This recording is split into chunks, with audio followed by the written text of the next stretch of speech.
एक टाइम हुआ करता था जब हमें अपनी बात दुनिया तक पहुंचाने के लिए बहुत कुछ सोचना और करना पड़ता था।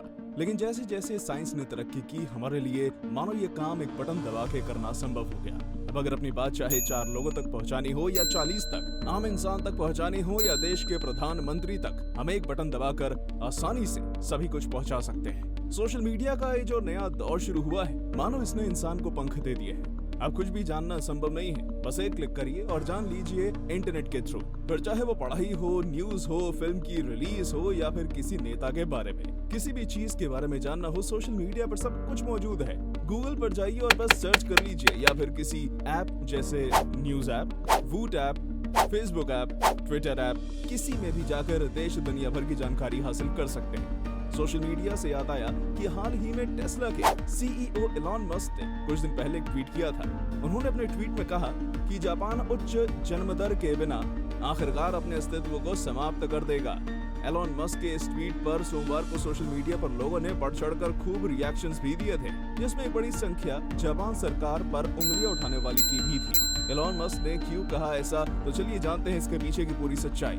जापान 2 समस्याओं से जूझ रहा है। पहली है प्रोडक्टिविटी, दूसरी है वृद्ध आबादी। जापान की आबादी 2008 में पीक पर थी और उसके बाद उसमें गिरावट देखी गई। वहीं 2017 की जनगणना के अनुसार 12 करोड़ 80 लाख आबादी थी, जो लगातार घट रही है। जापान में लगातार 6 सालों से बर्थ रेट में गिरावट देखी जा रही है। 2021 में साल 2020 के मुकाबले 3.5% की कमी आई। साथ ही जापान के स्वास्थ्य और श्रम कल्याण मंत्रालय के आंकड़ों की बात करें तो देश में सिर्फ 811.6 बच्चों का जन्म हुआ है। ये देश के 123 साल के इतिहास में सबसे कम बर्थ रेट की संख्या है। इस खबर से सिर्फ जापान में ही नहीं, पूरी दुनिया में जानने की बेचैनी है कि जापान किस ओर जा रहा है। आबादी के हिसाब से जापान दुनिया का सबसे बुजुर्ग देश है। जापान दुनिया की सबसे बड़ी तीसरी अर्थव्यवस्था है, जो कार बनाने से लेकर गेम डेवलप तक करता है और दुनिया के बीच गेम डेवलप्स की मेजबानी भी करता है, जो जापान की इकोनॉमिक की एक महत्वपूर्ण कड़ी है। जापान में 65 साल से अधिक उम्र के लोगों की हिस्सेदारी 28.9% है, जबकि 15 साल से कम बच्चे केवल 11.8% है। वहीं 15 से 65 साल के बीच के लोगों की आबादी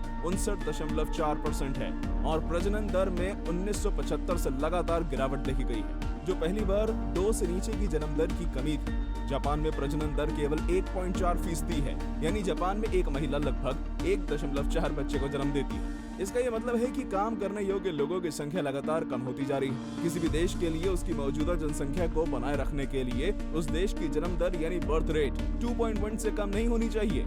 जापान में 100 साल से ज्यादा उम्र के लोगों की संख्या सबसे ज्यादा है और उम्र में ज्यादा लोगों की संख्या का होने का मतलब है कि स्वास्थ्य सेवाओं पर खर्च ज्यादा होना, जिससे जापान में काम करने की क्षमता रखने वालों की गिनती में लगातार कमी आती जा रही है, जिससे जापान के हालात और ज्यादा खराब होने की आशंका है। जब काम करने वाले लोग ही नहीं होंगे तो तरक्की कैसे संभव है। जापान के पूर्व प्रधानमंत्री शिंजो आबे ने प्रति महिला दर को 1.4 से बढ़ाकर 1.8 बच्चों पर लाने को प्राथमिकता में शामिल किया। जापानी सरकार के जन्म दर को बढ़ावा देने के छोटे मोटे प्रयासों के बावजूद TFR प्रति महिला जन्म दर लगभग 2.1 बच्चों के प्रतिस्थापन से काफी नीचे है। वहीं बात करें सरकारी अनुमान की तो उनके अनुसार साल 2040 तक जापान में बुजुर्गों की संख्या 35% बढ़ जाएगी और साल 2060 तक जापान में 40% लोग 65 साल के या उससे ज्यादा उम्र के होंगे। ऐसा देखते हुए तो यह लगता है कि लगातार कम होती जनसंख्या से जापान का अस्तित्व खत्म होने की कगार पर ना पहुंच जाए और एलॉन मस्क को अपनी ट्वीट पर कही हुई बात सच ही साबित ना हो जाए। और आज की वीडियो आपको कैसी लगी, कमेंट करके अपने सुझाव जरूर दीजिएगा और ऐसे वीडियोस देखने के लिए हमारे चैनल ट्रिपिटेक को सब्सक्राइब जरूर कर लें।